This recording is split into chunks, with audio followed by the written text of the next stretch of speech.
Video, we are going to be talking about why it is. Let me make sure that the Wi-Fi is not on. Yeah, okay. Terrible connection with the Wi-Fi sometimes.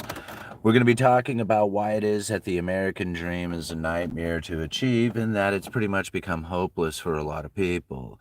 And so to understand why it is that the American dream has turned into a nightmare and become some sort of like impossibility for most people as they strive to achieve the idea of acquiring a house and then raising the family in that house and eventually moving into a retirement and somehow enjoying this process all along the way without too many stresses or problems and in the attempt to make that happen.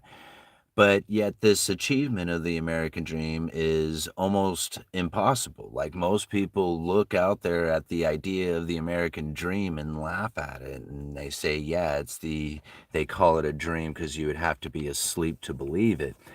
And I think to myself, I'm attempting that. Like, I'm not attempting to be asleep. I'm attempting to achieve the American dream. Right? I mean, here it is. I'm trying to buy this house. I'm raising the family. I'm doing the things that most people would say is almost impossible for the average person to do. Like, I don't have a college education. I don't have business. I don't have, family with, big money or anything like that. Like, none of that stuff. I did this, pretty much on my own and without like any kind of real support from outside other than what it is that I could do with my skills and my network and the things that I have done with my life in order to do this. So when I hear people say it's an impossible thing to do or that it's a nightmare to achieve or that it's hopeless or something like that, I think to myself, why wasn't it so much for me? Like, I know I have this YouTube channel, but it's not just having the YouTube channel. I work the YouTube channel like it was a second job. I could have done the same thing if I went out and got a second job. So it's a matter of working two jobs in order to achieve the American dream. And I think, well, it's not necessarily just that, right? It's understanding why it is that we are in the condition we are in today, in which that average job isn't going to necessarily cut it anymore, and you have to go and try and acquire so much more in order to achieve what it is that seems so simple and easy to get at one time. See, once I understood why it's happening, it seemed like the problem of why it's happening wasn't a problem anymore because I was aware of it. Like, once you're aware of the problem almost vanishes. And so to understand that the Cantillon effect plays a huge role in why it is that we had such separation between the rich and the poor, why it is that good manufacturing jobs left, why it is that we have a situation in which that a single income could produce enough for the entire household to now even two incomes can't really do it. You have to have a third income and a side hustle on top of it. So when you start breaking down what happened in the economy and what happens throughout history, it makes a lot more sense to why it is that we are in this condition. And when that starts to make more sense to you, you start to behave in a way that then is better outcome for you. You're actually able to achieve the house. You're able to have the family and do all the things that you believe are impossible nowadays because you don't believe that they're impossible anymore. You know the reasons why they're so difficult in the ways that you believe that they shouldn't be, but they're going to be difficult in that way.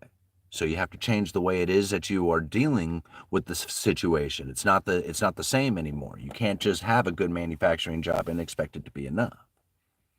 So as we start to break down the understanding of why it is that we have such magnitudes and separation between the rich and the poor, why it is that that manufacturing base has started to leave the United States and how it's going to be incredibly difficult to bring it back. Once you start understanding these things, you'll start to understand the decisions that you need to make in order to progress through life in a much better fashion now. You'll be able to acquire the house and have the kids. Like I said, I'm, barely graduated high school, no college education, none of that stuff, but yet here I'm doing it, defying what it is that a lot of people think is impossible. So when we understand that when the United States was a manufacturing powerhouse, it was a much different condition inside of this world. We, especially here in the United States, when it comes to the economy that we were living, We had good manufacturing jobs producing the world's greatest stuff and sending that stuff out there to the world, and the world was sending us their gold. How awesome of a situation is that?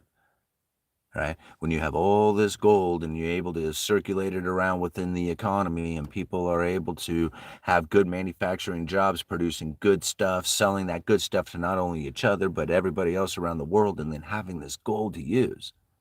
Man, talk about the highest standard of living. Well, no kidding. Look at what we were doing, producing and saving. That's what we were, a producing, saving nation. And you think about that particular time. I mean, here you are in a industrial revolution where all these farmers all of a sudden started learning how to use machinery and using their ingenuity and adapting it to these new technologies that were coming out. And all of a sudden you had people who had vehicles that they could work on. Like they knew what they were doing when they could work on their car. Like they bought it with the idea that they could actually change the spark plugs. They could do the tune-up on it. They could adjust the timing of it. That was their vehicle to maintain and deal with. And if you had that sort of mentality towards it, you could have that vehicle for a very long time and even rebuild that vehicle. Well, think about that for just a minute.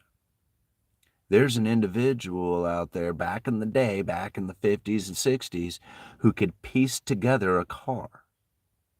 Like, how much money do you need in order to go down once a week or twice a week and buy the parts you need to piece together a car?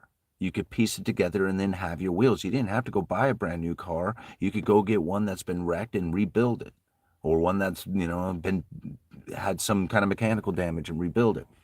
These things are still possible today, but very few people do. So when it came to having a vehicle or being able to have a vehicle back in the 50s, 60s, 70s, 80s, even into the 90s, it wasn't that big of a deal because so many people knew how to work on them, could rebuild them, could, even take an old wrecker and make it happen again. That was the same thing with houses. People used to build their own homes. They would buy a plot of land and, once or twice a week, stop by the lumberyard on the way home and piece together a house over the course of a summer. And it wasn't like some impossible thing. It was a very normal thing that's how it went down, especially back in the 50s and 60s. It was not uncommon at all that families would help build each other a house. It doesn't quite go down like that anymore. I guess in some places it does, but for the most part, homes aren't built like that anymore. Cars aren't built like that anymore. See, in order to have a house or a car, you're going to have the money because they're so expensive nowadays, all the technology that goes into it and the, amount of experience and knowledge and, tooling and everything that goes into these vehicles. It's just, you can't do it in the garage anymore. You have to have a facility. Right? Well, that's why vehicles are very expensive. That's why it's very difficult for a lot of people to get a vehicle. This is the problem with it. Now, they are so plentiful out there that they do become available, especially the used ones.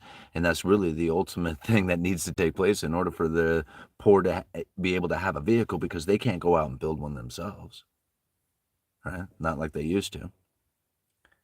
So when we start to see it in this fashion, we start to understand, okay, yeah, there's a different time now. They don't produce cars, they don't produce houses, they don't produce stuff like they used to. See, when we were that manufacturing powerhouse, we could produce all that stuff for ourselves. Think about how cheap it is if you can make it yourself. Like, make a sandwich at home or go buy a sandwich. Do the price comparison. It's the same thing. Whether it's a car or a house or anything else out there, even the technology as a whole within the entire American economy. Just think about it in that simplicity of it. Is it cheaper to make your own sandwich, or is it cheaper to go out and buy one, or what the price difference is between the two? Because that's exactly what we're doing. See, when we were a manufacturing powerhouse, we were making our own sandwich. We decided that we were going to export that to somebody else. Now we go out to buy sandwiches. Same thing. It's the same analogy. You could keep breaking that down. So once you have moved into this condition, now you have a whole different type of economy you get to deal with.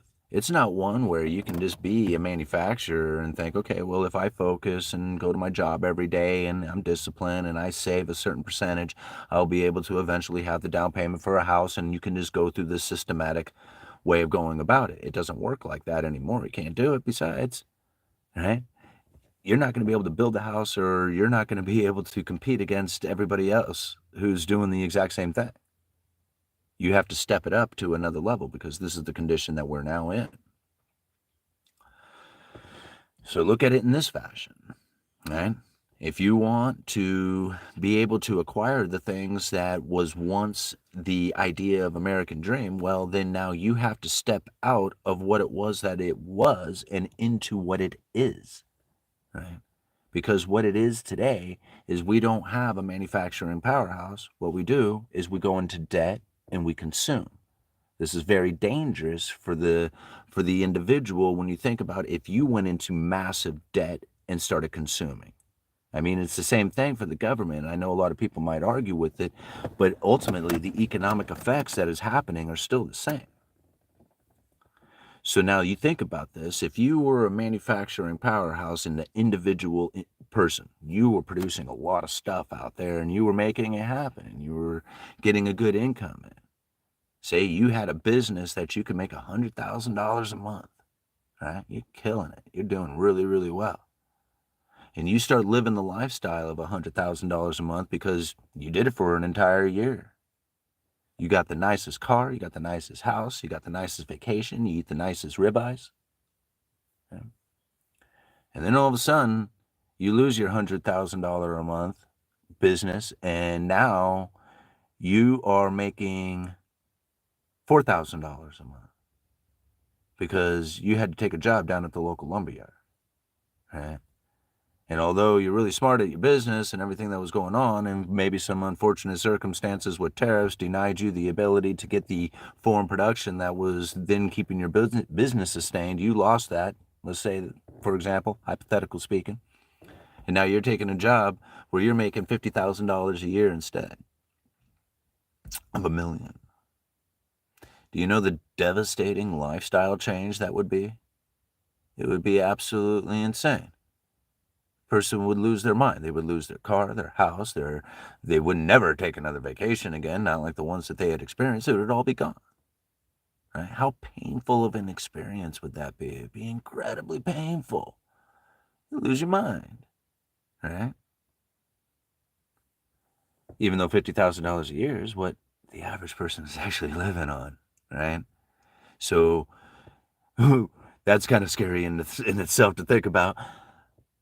But this is how we would have to understand it, that if the United States was to experience something of this nature, that's the dramatic change that would have to take place. So you move from being this manufacturing powerhouse and you move into a higher standard of living. How is it that you go back to the original way of living? You can't, right? So here the United States was that manufacturing powerhouse. We produced all this wonderful stuff. We brought in all this money. We raised our standard of living. And then what happened? Okay. See, somebody else started making the same thing that we were making. And they were going to make it cheaper. And not only did they make it cheaper and sell it to our customer, then they started selling it to us too. And we were going to start exporting all our money. See, this isn't the same style of economy that had the producer saver with the ability to have a single income that was enough to produce for the entire household, wife, kids, cars, vacations, retirement. Now we're sitting in a much different situation in which we have a high standard of living, and our production doesn't compete against the foreign producers out there. So now what do we do? Right? See, this is the Nixon administration's problem. They're going to end up giving up all the gold. A lot of people get mad at Nixon for taking us off the gold standard. You know, if he didn't take us off the gold standard, we'd be suffering in poverty and misery because all the gold would have left. All those countries would have demanded their gold back. We would have sent it to them. We weren't producing enough to sustain our way of life, and we would have fallen into poverty and misery, period. Not that it was a good thing, because what came from a result of it was ever increasing amounts of money printing. Now, if the problem of new money coming in creates a situation in which you raise your standard of living, and by raising your standard of living, you are actually separating yourself from the poor. Those who have first access to the money get to spend it at face value, where everybody else gets to suffer with the loss of increased wages but higher prices. This is the Cantillon effect at its finest when new money comes in. This new money continues to pour into the system, whether it's due to a manufacturing powerhouse base that is pushing out wonderful products out there to the world, or if you're diving yourself deeper into debt by the issuance of U.S. treasuries. Either way, there's new money coming into the system. When that new money comes into the system, the people who have first access to it will spend it at face value. It will move into the system. It will create higher prices. At some point, the people at the end of the line will finally get their access to it, and by that time, it will have been too late because the separation will have already taken the place. Manufacturing base will have left. Inequality will have grown. There's very little doubt in my mind that this will continue. Very little doubt. There's nothing that can be done when you are increasing the money supply, when you are increasing the debt issuance. When you bring in new money and ever-increasing amounts of it, you are going to have ever-increasing amounts of inequality. And the problem that we now face with it is that in order to reverse this, the pain that's going to be suffered by generally the people who suffer the most, right, will be at the end of the line people. When this new money turns off, the pain and misery is not going to be acceptable for anybody. So in my mind, in my view, in everything that I have learned, this will continue. Right? This problem that we face of being very difficult to acquire the American dream, it's going to get a lot more difficult. So I think to myself, well, if people are to truly understand what it is that's happening out there, to truly understand that this separation is not going to be reversed and that the inequality is only going to grow and that the American dream is going to be that much more difficult to acquire using the traditional means of just having a good average job and saving and being producer and saver and then eventually moving into that household, that ain't going to work like that. You have to change the way it is that you are conducting yourself. And just know that we now live in an era of understanding technology, the ability to communicate, the access to all the information is out there for you to acquire just about whatever it is that you want. Like, I think to myself, I was able to build up this YouTube channel. I've hardly used anything outside of my cell phone to do everything. Everything. Like, I mean, I started with the used iPhone 6 that I bought for $100, and my technology that I have put into this channel has not changed much since then. It's not a matter of being limited. You're limitless. It's all limitless. You have unlimited capabilities of doing whatever you want. Most people soon as they think of that, they put immediate roadblocks up. Oh yeah, but what about blah, blah, blah, and to start filling in the blanks, and they start building up the walls of resistance. And then they have to figure out ways and work real hard and try to tear down them walls of resistance in order to acquire the things that they want in their life. When I'm thinking, why did you even build it up in the first place? That it just blows me away to think about that. Most people end up doing it. I know I do it myself. You never see it until you see it in somebody else. But when it came to building this YouTube channel, people told me all the time, I was just like, dude, it's amazing how you were able to break through the barriers and the boundaries or whatever it was. And I'm thinking, there were barriers? Sorry. I didn't know. I didn't mean to cross any boundaries. I didn't know there was any barriers out there that was resisting me from doing whatever it is I wanted to do on YouTube. I mean, it's a camera, it's a platform, and it's not that hard to upload videos. I mean, there was no, what barriers? I don't get that. Like, people are like, dude, you really busted them down, and I'm like, I don't even know what you're talking about, right? Because they didn't exist to me, so therefore they don't exist in general. But if you build it up, if you put it there, if you make it, oh, what about, and bang, there's your wall, there's your resistance. Go ahead and just make it up and put it there, right? But if you don't believe it exists in the first place, then there is nothing to overcome. All right, what are we in? 20 minutes into this. All right. Let's push this back a little bit. Read a couple comments. We got all nighter. My kids are the best part of my life by far. Why have kids? Why not have kids? Let's see here. Okay, Mexicans around here love Trump. Okay, yeah. I know a lot of people love Trump. All right, own nothing and be happy. That's actually true. Own nothing and you are happy. If you own nothing, then you don't have anything to worry about. You don't have anything to maintain. You don't have anything to think about, protect, secure, whatever. You don't have anything to worry about. That is happy. Like, less worry is happy. And like the lack of material possessions or very few material possessions in my mind is freedom, right? I mean, I'm not trying to be all like hippie Janis Joplin style, nothing left to lose kind of thing.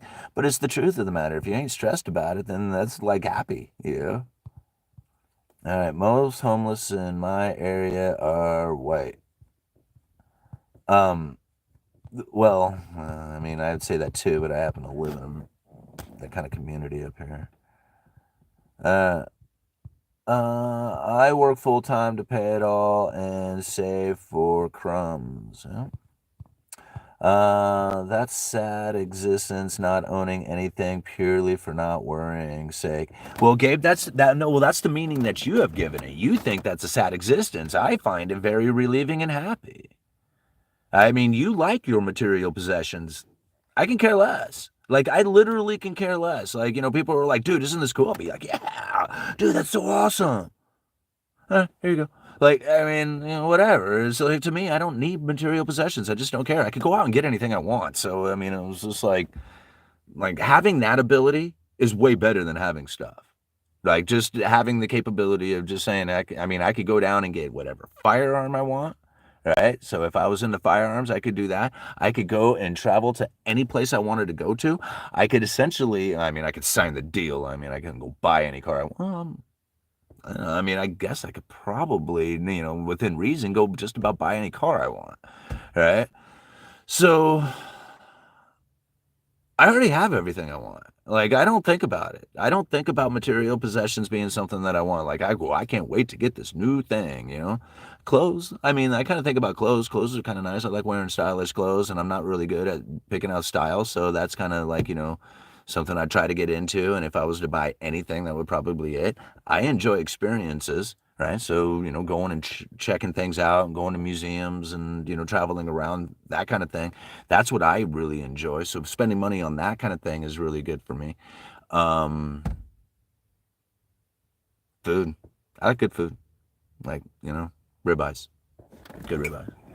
That's it. Like, after that, everything else is just like, it's superficial to me. There's nothing else everything is. It's nothing. Everything is all at once, all the time. Anyway, it doesn't matter. It's all here.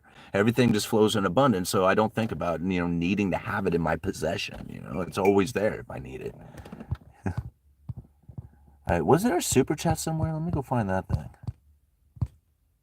Wow, there it is. All right, thank you so much. The Wealth Building Journey. I love that name. All right, $5. We're even seeing ownership rights change. Visa, vice of this. What is that? Microsoft moving from standalone Office programs to a perpetual granted licensing rights model. Yeah.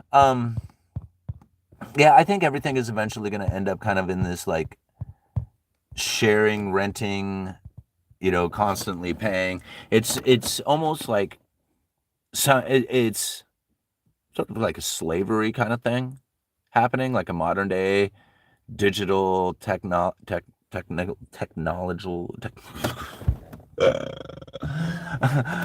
dream big, people. You can have a YouTube channel too, even if you can't say words. All right.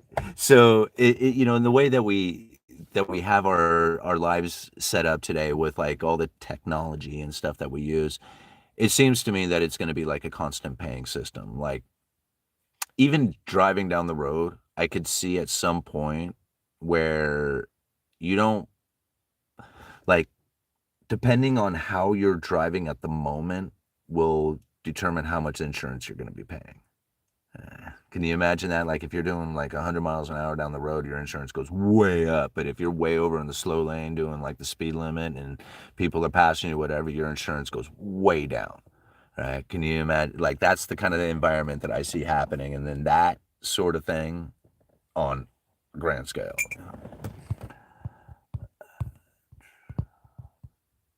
All right. Own nothing also means no assets to buy anything. Well, no, I don't think that's true. Like, I mean, I think the idea of owning nothing is like a material possession kind of thing. When most people say like your house, your car, all these other things, you're going to just rent all that kind of stuff. The idea of being a property owner and a capitalist, I don't think those things will ever change, right? Like, if you were rich enough, you could own whatever you want, right? You can own the car. But see, most people won't be rich enough to own a car, so they're going to have to do Uber rides or share riding or renting or doing something like that if they want to have the use of a vehicle to transport them down the road, since they can't afford to buy it themselves. Now, there was a day, right, back in the 50s, where a kid could go and get a car and build it up himself and drive it, right? And although that might be a possibility today, it's very rare, but back in the day, it was a very common thing, right? So now as we move into this higher standard of living lifestyle with the technology that is no longer affordable to the regular people out there, to the regular people, to people, to the non-wealthy people out there, the wealthy people are going to buy the cars and then rent them out to the people in one way or the other, whether it's an Uber share or, renting out the whole vehicle or whatever it is. The people who are using the vehicle will not be the owners of it. The owners of it will be the property owners, which will be the rich people, which should be you. Be that person. Don't think that it's not you, right? If you think that you're the person who's going to own nothing and be happy, that's exactly what it's going to be. Right? But if you think of yourself as the property owner capitalist, you're the one who's going to be renting them cars out to everybody else. Just be in that position. Just take that position. Play the position, right? Don't play the victim. Don't be the one who's going to get punished. Don't be the one who's down there saying, "Oh man, look at me. I have to be down here renting this vehicle." Be the one who's renting them out. Right? Think about it in that fashion. Be the property owner. That's why I buy these old vehicles. That's why I buy them. Is because that Suburban over there, I can use YouTube to fix it. Isn't that cool? Like, this transmission on Sarah's car that's blown out, what am I going to do? I don't have the technology to fix that thing. I don't even have the money to, put it into it because the return on investment has gone negative by the time I do it, right? The vehicle has gone pointless. It's worthless. That Suburban, I don't know if it can lose value from now. Like, that's it. It's like, the only thing that would make it worse is if I wrecked it. But as long as it stays in the condition that it's in, I don't know how it can get any cheaper. That's it. Like, so that's how my mind works. My material possessions are very, like, I don't know how to say it, but it was just like, you could take all my stuff and throw it away and I probably wouldn't notice much in my life. It was just like, I don't have that much.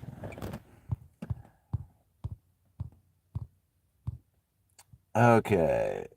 We should rename Independence Day to Executive Day.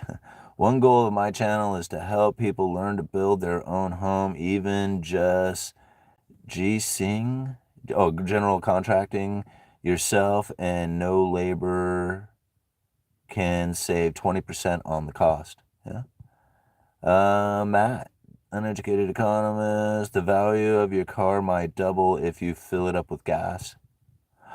Oh, bro, I never thought about that because it has a 42-gallon tank. Can you believe that? Holy moly, 42 gallons. Okay. It's like $150 to fill it up. 120 something. All right, the odds are against you. The more the separation from the rich, from the poor, the less the odds. Not many people will make it. It will be hard to be a property owner. Eventually, it is now.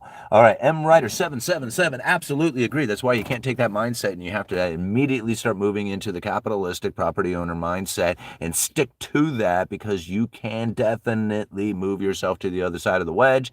There's very little doubt in my mind that anybody can do it. Okay. So I'm not saying I'm on the other side of the wedge. I'm saying I'm moving towards it. I am pushing myself to get on that other side of the wedge in order to have the things in my life that I feel is that of the American dream, like the house and the kids, car, right? It's not perfect. None of it's nice. None of it's, awesome stuff. And it's like, just very normal things in my life. But here it is. I'm doing it. And I'm telling you, it's possible for you to do it too. But you can't take the mindset that you once had from the grandparents saying, hey, work hard, save, and you can do it too. It doesn't work like that. You have to completely change the way it is that you are viewing this world. Put yourself in the capitalistic property owner mindset. Start figuring out how it is that you can make money 24/7, even if it's just pennies an hour. Figure out a way how to make money 24/7. My YouTube channel trickles in pennies all the time. Sometimes it's dollars. Right now it's doing well because we got a lot of viewers on the channel. At other times it's very few people who are coming in and it's just a couple of little pennies that are falling through. Point being, always have money flying into the house. Right? You get yourself into that mindset and you will not be worried about what it is that you can't do, and you'll be looking to things that you can do, right? Because anything is possible out there. There's plenty of people out there who are killing it. And now when you think about it, how hard is it to compete against some of these people out here? I mean, how hard is it really when people are out there just working their 9 to 5 job and then they go home and they watch football or they go to the bar and they drink their beer away and they spend all their day chasing excellence only to undo it every single night? How hard is it to compete against that? It's not very hard at all, right? I mean, it's not hard at all.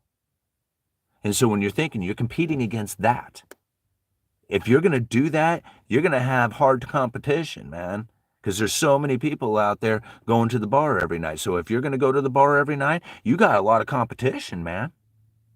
There's a lot of people doing that. A lot of people going home screwing around on video games all night. You got a lot of competition. The moment that you give all that stuff up, you give up the drink and you give up the smoking weed and you start pursuing business and you're trying to figure out how to get money to trickle in, even if it's just pennies 24/7, I guarantee you, you won't have that much competition out there. All those people, they won't be your competitors anymore. You're going to find way more opportunities than they got. People are going to say, oh, you're lucky, right? All you have to do is just not be in competition. Right? Like, why would you put yourself in competition against all those people? It's easy to not be in competition against them. Just don't go to the bar, don't drink the beer, don't smoke the weed, don't play the video games. Then on the other side of it, pursue business, figure out what it is that you need to do to chase the excellence. Yeah. You do all these other things and you're like, okay, well, I don't have any competition anymore. Look, now I have opportunity. It's not a gray house, but it's a house. Hey, cool, wonderful. I mean, never thought I would be able to do it. But then again, I'm not competing against these guys anymore. That's the difference. You know deep down inside when you're chasing excellence and when you're chasing pleasure. It doesn't even hurt. It's like it doesn't even hurt, right? You just know. You're like, yeah, I love to go drinking and smoking weed and playing video games and all the wonderful stuff that makes me feel disconnected from reality so that I can actually feel good with all those dopamine hits and stuff. But I got other things going on in my life, so I'm going to go chase the excellence and try to make another business deal and go and try to write another report or do whatever it is that I need to do. That's boring as hell, not chasing chicks and videos and whatever. Right? Deep down inside, you just know it. You just know when you're doing it right and when you're doing it wrong. So once you start doing it right and you're knowing you're doing it right and you're looking out there at everybody who's doing it wrong and you can see how they're doing it wrong, then you realize there's really not that much competition out there at all. And that the entire world is completely full of abundance and opportunities from every single direction.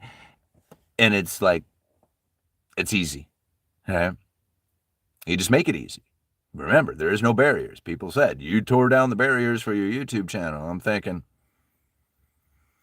okay, I don't know what barriers you're talking about, but I'm sorry if I broke them down. I mean, I hope I didn't piss anybody off. You know?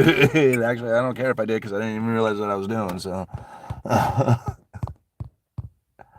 All right. Hey, Benny, my thing I'm trying to break a lot of people I know right now is the adult films.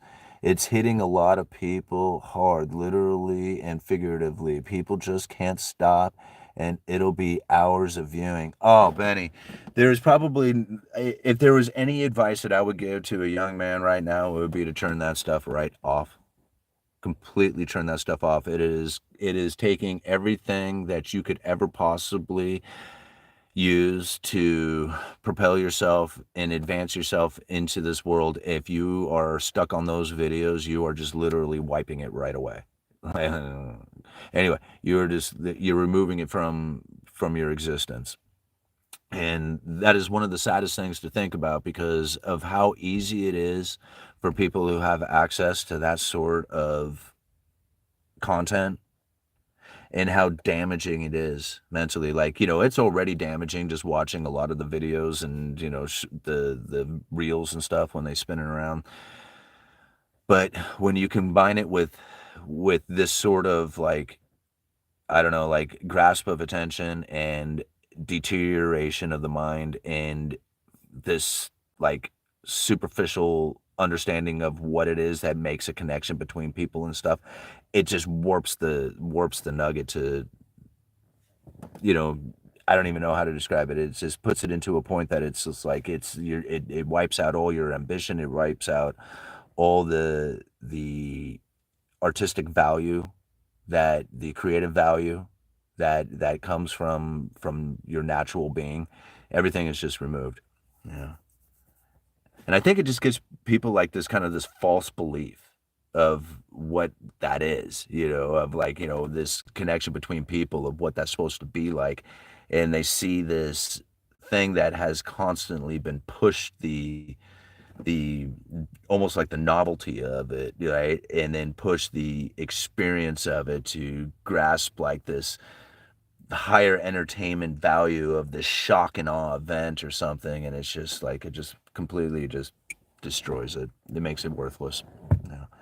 So don't get me wrong. I mean, people out there have their thing, and they, if that's what they're into, so be it. But I know for a fact, watching not only, having experience with it in myself, but then watching other people who have also, dove into it in a massive way to find the deterioration within their life as well. Anyway, moving on. Where is this super chat from Chris? $10. Thank you so much. So true. I chase none of that, and I also don't chase labels or newest, latest, greatest garbage just for a false sense of importance. I literally don't care what people who prioritize those things think. Yeah, and that's really what it comes down to is that, it's a lot of times when people are driving the new car and wearing the new clothes and doing all the other stuff, they're trying to put out an image, so they care about what other people think about them, right? So it's like this ego thing. It's just like I got to look good for other people. I like wearing nice clothes. Like I'll get out and get some really nice clothes and dress up, and people are like, "Dude, what's up with you?" And it's just like I just really wanted to dress and look good today. I don't know. It's just like got a haircut, got my face shaved, just like wanted to do it up today. I notice people notice the difference. And I think to myself, man, if I did this all the time and I dress like this all the time, people would be having this kind of reaction all the time, right? No. They only did that because they saw it that one time. So, or that, one out of a few times. So being in that condition of like I was doing it for the attention, well, then it would eventually wear off, and then wearing it for the attention would be like a needy kind of energy, and then it would all be messed up and people would look at it weird. But when you're just wearing it for the fun of wearing it because you really enjoy it and you really enjoy dressing up and looking good and, wearing that stylish clothes, and you could really care less what other people are thinking about it, that's a whole different thing, right? I mean, it's one thing to go out and dress reasonably not tacky, right? It's crazy. A woman my wife knows from work said her husband is so addicted he was watching it on the family TV. Her and her kids have caught him watching it. She said his search history is horrid. Yeah, and yeah, again, I can't go into all the psychological things that are going on within some of that stuff, but ultimately, like, if you really want to advance in business, if you want to advance in everything in life, you can't be sitting there stuck on that kind of stuff. You can't really be stuck on any one thing. Right? Any one thing that's grasping your attention and taking you away from reality or whatever. If you're doing that, like the spinning of the even something as simple as just watching reels for hours on end, it's the same. It's essentially the same thing, right? It's just a little different, but it's the same thing.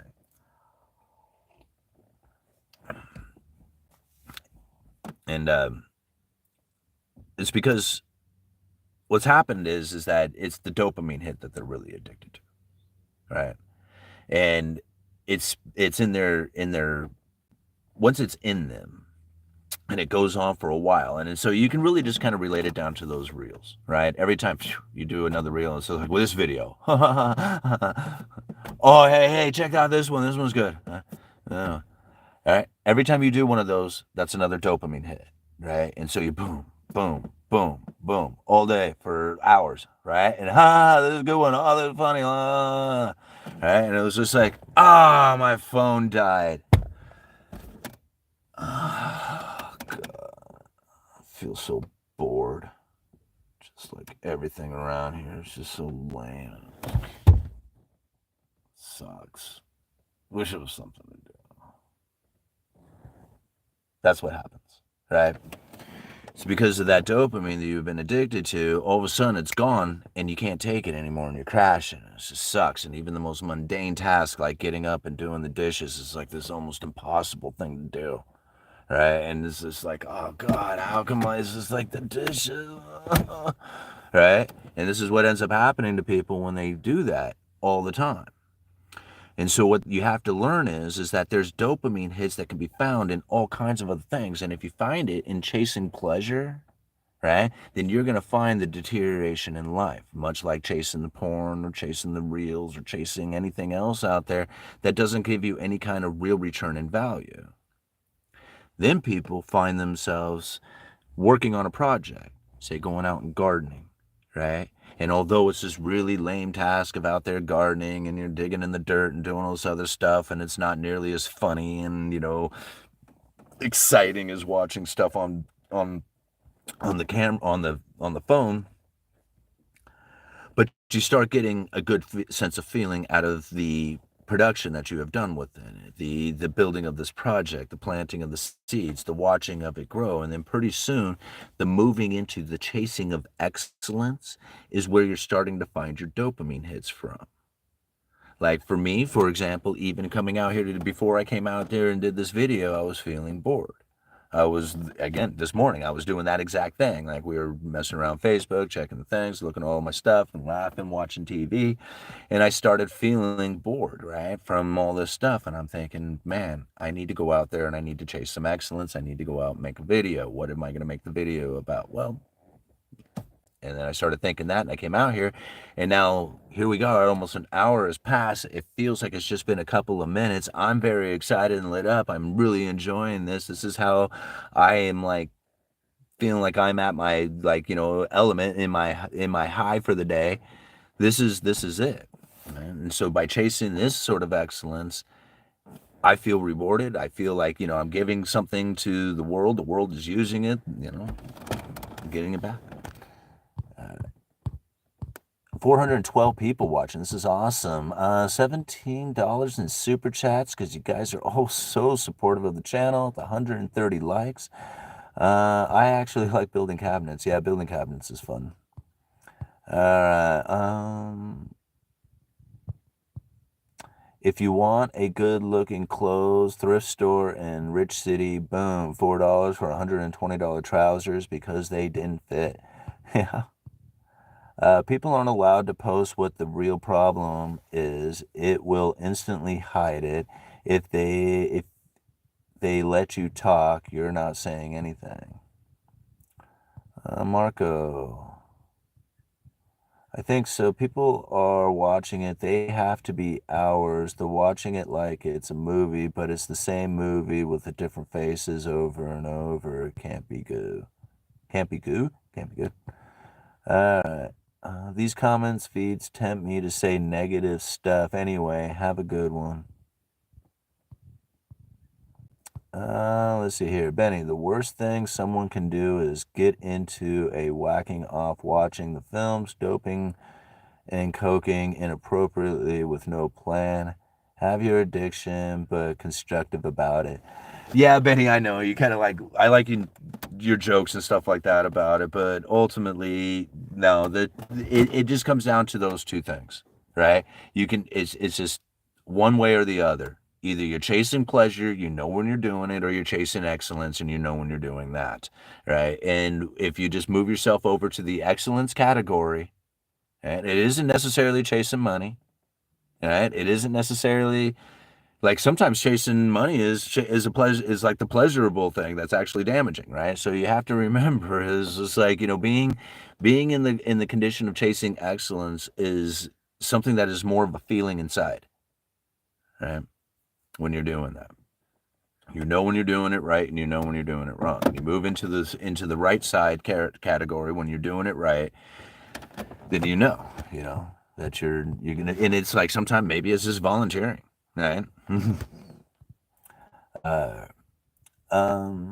I've seen people go the other way. The addiction is not problematic for some people. Yeah, I'm not gonna defend it.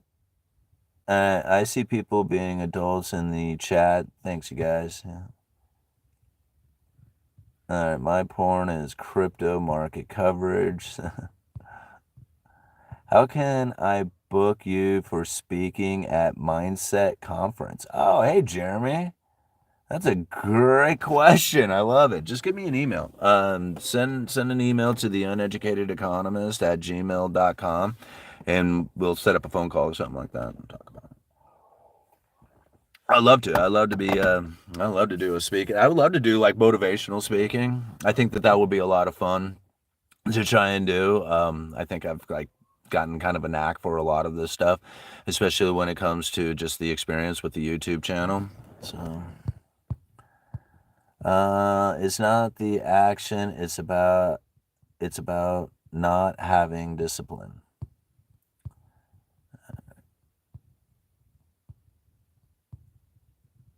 Let me cruise down here to the bottom. Thanks, all nighter. All right. Yeah, I'm outside Chicago, Barrington Hills area. I know Frank Park. Okay.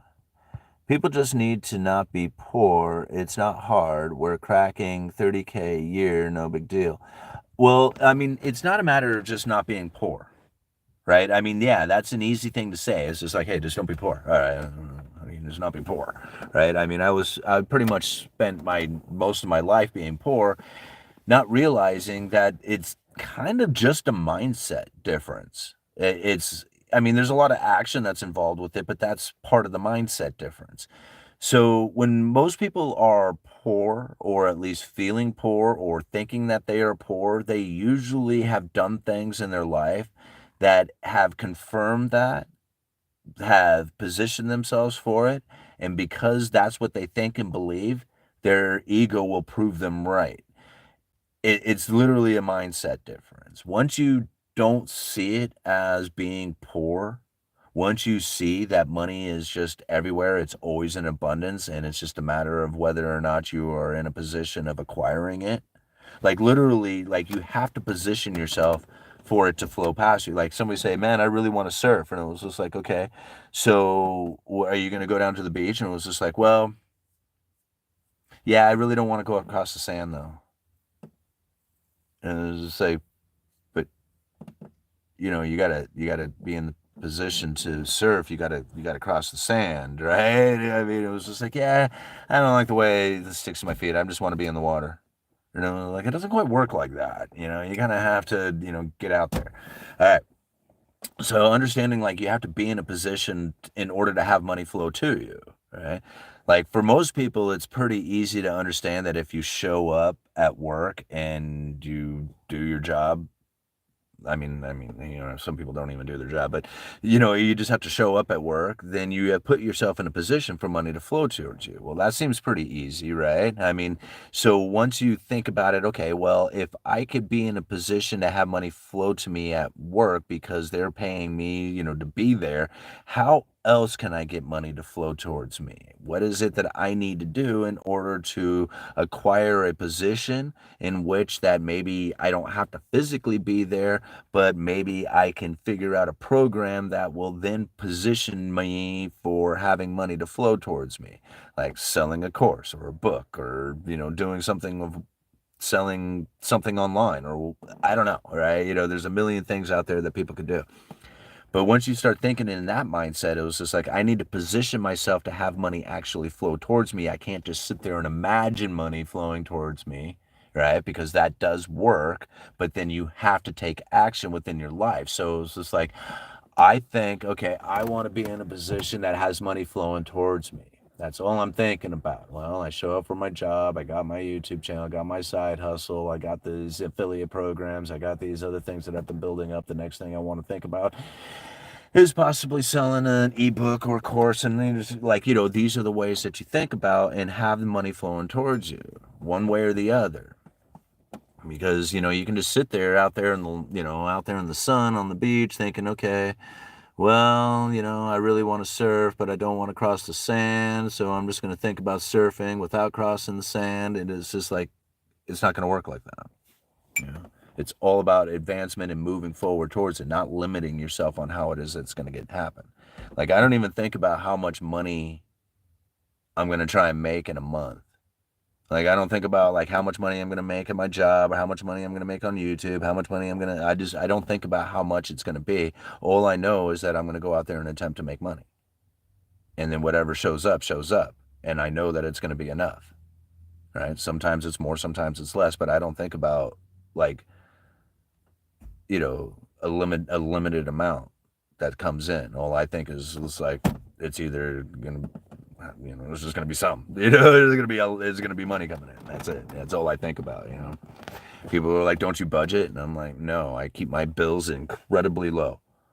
That's my budget.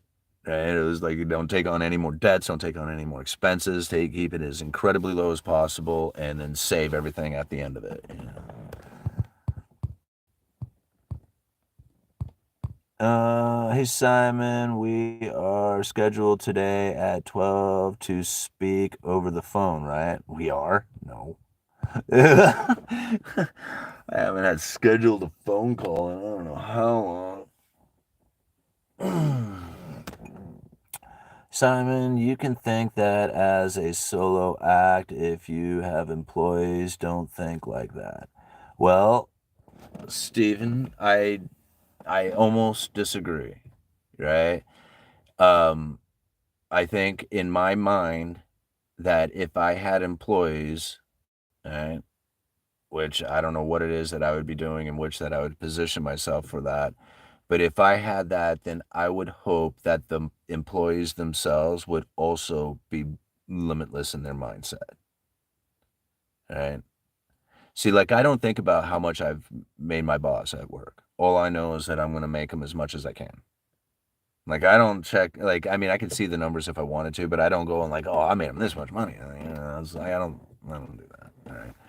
All I think about is just like as many sales as I can get done, as many as I can do. What's my, am I keeping my gross profit within reason? That's it. Like, and I just push for as much as I can do like that. If I was in a position in which that he was just like, you have to acquire, you have to be at this number in sales, right? And I made that important, I may not actually achieve it. But right now, I don't have it as an important thing to me. All I know is just do as much as I can. And with that, do as much as I can, I'm always the top salesman. Always. Like, always. And so I don't have in my mind that I have to achieve a certain number, in order to make sure that everything happens and that, the profit is enough to keep my job and all the other stuff in there. I don't even concern myself with that sort of thing. Like, all that is on the Like that's somebody else's problem, not mine. I don't create that problem for myself. If it's not a problem. My only thing that I think of is do as many sales as you can get done. And that's it. And I leave it at that. At the end of the day, I don't get paid anymore to think about it, so I don't. Well, what time is it? All right, I'm gonna give it like another 5 minutes here or something. We'll call it quits. If you had a few $1,000s to put into something, what would it be? I don't know. I get asked that question a lot. I don't know. I like pay off your debts, then after your debts are paid off and you had a few $1,000s, I don't know, probably save some of it in cash because you probably have some buying opportunities to get out there. Me personally, I dollar cost average into Bitcoin, gold and silver, stocks and bonds. If you don't have a skill yet, I would say invest in yourself and figuring out a skill that you can make money with. Right? Like for me, like even having this YouTube channel would be considered that, but I got other things that I can do as well. So it's like, just kind of work on those sort of things and figure out different forms of channels of revenue. It doesn't like, I don't know, saving money and investing money and stuff like that, I think is a good thing, but it's really kind of boring, right? It's just like once you figure out what it is that you're investing into and you have a day job and you're putting that money towards there, I don't know, maybe just pay attention to what it is that's going on there, but I'm not sure what else it is that you can do. After that, like starting businesses or figuring out ways to get different channels of revenue coming in, to me, that's like more exciting than like, what do I do with my money? Like, what do I buy? I don't know, man, figure it out. But figuring out how to start a business, figuring out how to, you know, generate some sort of sales or cash flows or something like that, to me, that's far more exciting, because, if you can turn $1,000 into $10,000, that's pretty cool. But if you can make $10,000 in the course of a couple of days, that's way cooler, in my opinion. You like to gamble? Absolutely not. I never gamble, ever. Like in Vegas, I think I put $20 into one of the machines just so I can say that I did it. I don't. I do have 1K XRP that I bought at 55 cents. There you go. But I'm hesitant to 2.5 each right now. It's the only way to go to flow. Let me back it up here a little bit.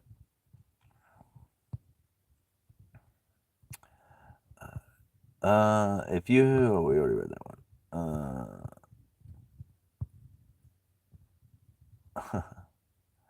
Wealth building journey, exactly. How motivated are you to achieve your goal? The biggest limitation is that people have an expectation gap which differs widely from reality sometimes. Yeah. See, this is where I think like a lot of times people will even say like, "Oh, dude, you're not successful at anything or whatever." And I'm thinking, really? I mean, shit, man, if you had to see me at 40 years old, man, I'm incredibly successful. I had nothing going on back then. So comparing myself to myself, dude, like I'm killing it. I'm like on a rocket ship, right? But to other people, I understand that it may not seem that impressive, right? Like, it's just like, I got way more than you do, dude. And it would be like, okay, well, that's great. But the understanding of being able to move from having absolutely nothing to being able to have something is far, far greater of a power than being stuck at having something and having no idea what to do. Right? See, like to be able to pull yourself out of having nothing in this day and age when people say it's almost impossible to being able to have something is incredibly powerful. See, somebody already has something and says, "Oh, let me tell you how I got it. It was way back in the day when things were really different from what it is that you're experiencing right now. And I did all these things that you can't do or ever have the possibility of doing it. And then once I was able to acquire those things, everything changed and there's no way that you're ever going to be able to take it from me. So What do you think you're going to do about this? Man, okay, you're real helpful, right? But if you find somebody who has been in the gutter, drunk, no money, in debt, no business, nothing, no opportunities, anything going on, and says, okay, I finally had it with all that. I'm going to change the way that I'm thinking and feeling about everything. And then you find the entire life changed, right? Not because all of a sudden I became educated in a way that, gave me this some sort of profound knowledge or anything like that. Right? I'm just the uneducated economist, just diving through my research, doing the things that I'm normally doing. The difference inside of it all really came down to the way that I was thinking and feeling and behaving. Once I changed the feelings and thinking and behavior of what it was that I was doing, everything changed in my life. I thought to myself, it was just like, well, you got nothing, so you got nothing to lose. Just go for whatever you want. Go for whatever you want. You got nothing to lose. I mean, it's just like, when you're in that kind of mindset where you just don't care, like it's literally just not giving enough. Like that's kind of a way of looking at it. It's just like once you don't care in that sense, like I cared about my family, I cared about their health, I cared about their well-being and stuff, but when you just don't care about what anybody else says anymore or thinks or believes in you or don't believe in you or whatever, you just don't care about that anymore, that's when you really become limitless. Right? And you can do whatever you want. Because you're not holding yourself back thinking, oh, what is those people going to think? Or how are they going to treat me if I was good? If you just didn't care, if you just gave the world the finger and just says, you know what, I don't, I'm going to go do whatever I want now. And I'm going to behave however I want. And you can either accept me or you don't. Once you start feeling that way and you start behaving that way and you start conducting yourself in a clear and sober mind, right? Because living in an alcohol-based consciousness is certainly no way to be progressive and, advancing through life. Once you change all this and you change the feelings about things and you're thinking, okay, man, no, I'm going to be motivated. I'm going to start pushing myself towards things and into things that I normally would never have done. I'm going to lean into the tension. I'm going to lean into the fear. I'm going to lean into that anxiety that I feel out there about towards everything. And I'm going to say, okay, what's going on over here? What is it that I can do? What is it that I'm part of? What is it that I can share? You start sharing that information with people and pretty soon you're finding that, man, it's just a natural flowing thing that's happening here now. I don't even feel like it's work. I literally don't. It's awesome stuff. All right, guys, I think we're getting close to the end here. Let's see.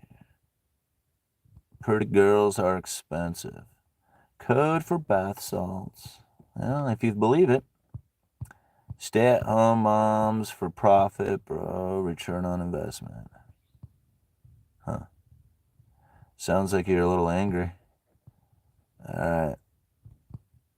I'd rather buy stocks or crypto than take some hoe out on a nice dinner.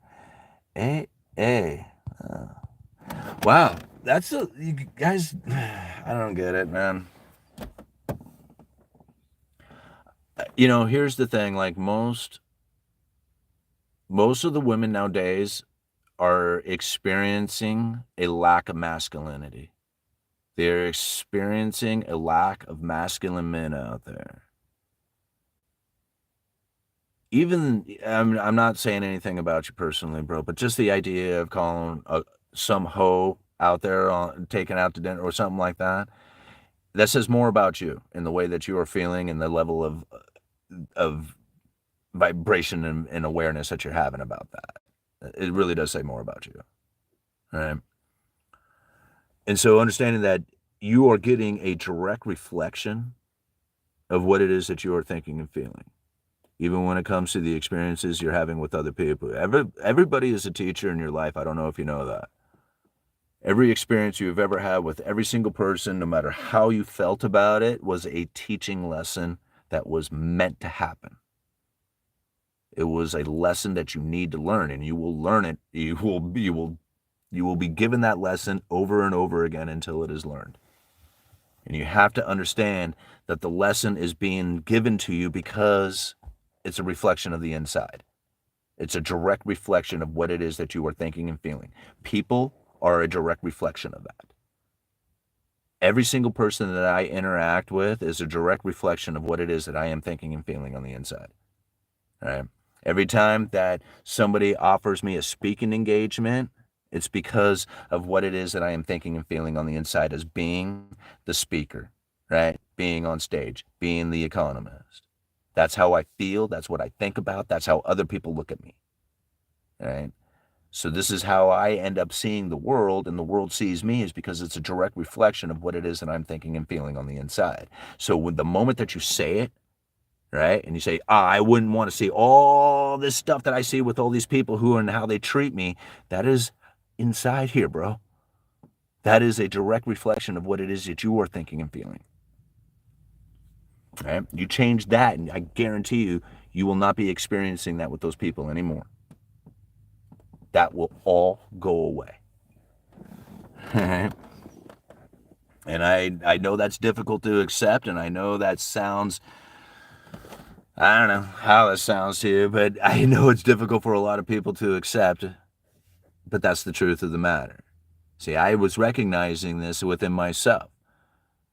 I got a direct reflection of how it is that people were thinking and feeling about me from the feelings that I had when I was broke, loser, in the gutter, alcoholic, all the other stuff. I wasn't given opportunity. There wasn't nobody offering me nothing, right? There wasn't like, it wasn't opportunities all around, and I didn't feel, unlimited or limitless, right? It was very limited. I felt very cut off from the world. And the world, I felt, was cutting me off. And again, it was all on the feelings that I had about it. I couldn't expect the world to change out there unless I changed. As soon as I started changing, as soon as I started thinking differently, as soon as I started behaving in a way that was more of a genuine person on the inside, somebody who was like, no, I'm not, I'm actually going to set up boundaries and say, no, that's unacceptable in my life, and I'm sorry, you're going to have to leave, right? Or I'm going to have to leave, one of the two, Once I started doing that, I started gaining not only more respect for myself, but then other people started respecting me more, and then all of a sudden the world looked different. I started getting this different reflection. Opportunities were coming more frequently, right? Business deals were happening more. I moved up to the top in sales, right? All the stuff. And it's not that hard to do it, but it is hard to see it differently if you are stuck in the mindset. The older you are, the worse it is. That's why it's like at 40 years old when I finally started getting my, shit together, and I started thinking about it differently, I realized, man, the older you are, the harder it is to do this. Like if you're 20 years old, no problem. Like you got this, man. You can just figure it out, start thinking, behaving differently, start knowing when you're chasing excellence, let the, pleasure things go slide to the side or whatever. And you're moving at 20 years old, no problem, right? You can totally do this. Getting into 30s, a little more difficult, but it's still possible. You get to 40 years old, you're stuck. You're done, right? Unless you are actively trying to change the way that you are thinking and behaving because you know that you're doing it wrong, unless you are absolutely willing to admit it and say that I have screwed myself up with all the things that I have done, with all my behaviors, and I need to figure it out, unless you are willing to do that, then you are going to be that dude. At 40 years old, that's it. You're locked in. All right? Recognize that, and you'll be able to master everything in the world. You can do anything you want. You can figure it out in any way. You want to be the player, dude? Start learning how to be the player. Learn to be the masculine man who knows how to be confident and converse with women in a way that they appreciate and that they will respond to. It's not that hard, right? I mean, it is hard if you don't know what you're doing. That's hard, and it's going to take time, and it's going to take practice, and it's going to take lessons to learning it, right? But once you do, then it won't be no big deal. You won't be calling them hoes anymore, right? They'll all be your friends, right? If you want them to be. Same thing with business. Same thing with stock investing. Same thing with anything out there. It's just like to think that it's impossible would think that nobody else has ever done it. To know that somebody else has done it means that it's no way impossible. Anybody can do it. You just got to figure out how. All right. How time is it? I was going to end this already. The Wealth Building Journey, although it's different day and age, Colonel Sanders started Kentucky Fried Chicken in his early 60s. That's right. Anything is possible with knowledge and persistence. Yeah, at 60 years old, dude started a restaurant chain that is still active and running strong today. It's about focus on what you can control, not slot machines. That's right. Um, All right, let's cruise down here, Marco. I think women like me, but my personality isn't doing me any favors. I think what repels them, hard to cover that up. The whole be who you are. No, I want to be liked.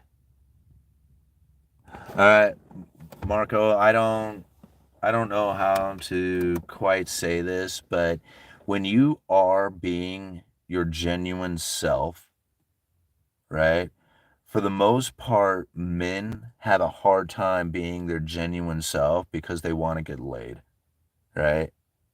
I mean, when it comes down to it, like women aren't that great except for one thing. And I mean, for men, like, I mean, really, honestly, would you rather hang out with your buddies and go fishing, or would you rather hang out with a bunch of women as they talk about their emotions and gossip about shit? Right? I mean, just be honest with yourself. Women are cool. I love my wife. I like hanging out with my friends who are females. We go out and we have a great time. But for the most part, my buddies are way better companions to hang out with on a regular basis than most of the women that I know because I can relate to my male friends more than female friends. However, when I see men who are trying to become connected with a female out there with a woman, it's because of one reason, right? They want to have some physical connection with that chick. I mean, there might be some other things that are going on in there that they really enjoy the conversation or something else, but it really comes down to that bottom line. It's an instinctual behavior that's happening within it. And if women recognize it, they get kind of upset about that. No doubt, right? I mean, it's a reasonable thing to think. But when you start looking at it in a different fashion that says, no, I want to actually have a true connection with this person, right? And you kind of set the whole physical connection thing completely off to the side, and you just have a genuine conversation and connect with this person, and then try to really be in the moment of it, not like forward thinking.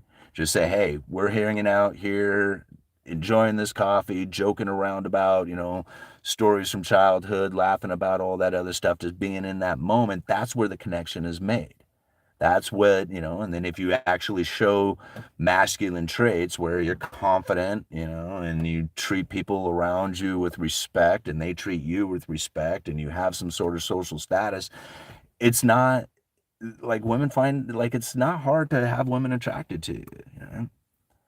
I mean, women like women. I mean, they've loved them for a million years. It's not like that's anything different today, you know.